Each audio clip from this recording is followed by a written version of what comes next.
Voilà la réplique du plus gros diamant jamais trouvé dans le monde, de la taille d'une balle de tennis. Il a été découvert en Afrique du Sud en 1905.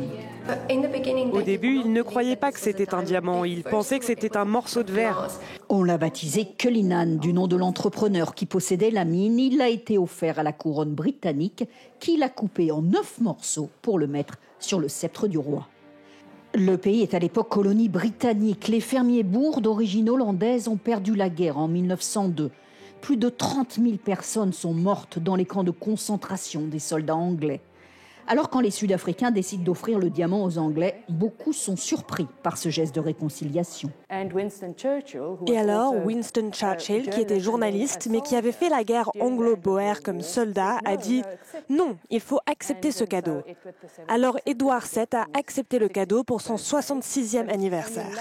Et c'est seulement en 1910, quand George V est monté sur le trône, que le diamant s'est retrouvé dans les joyaux de la couronne. Peu de Sud-Africains connaissent cette histoire. Pour beaucoup, ce diamant a été volé, pas donné.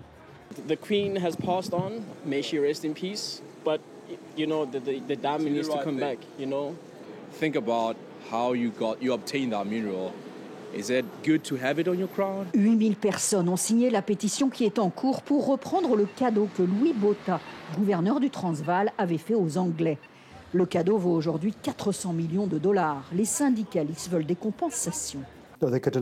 Ils pourraient investir l'équivalent de ce diamant dans des projets utiles, comme dans l'éducation par exemple. Ou alors, ils nous rendent le diamant.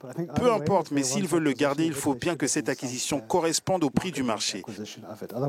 Sinon, on entre dans le débat obscur des vols de la période coloniale. La balle est dans le camp du nouveau roi d'Angleterre, qui sait bien que sa richesse vient aussi de la sueur des populations de son ancien empire.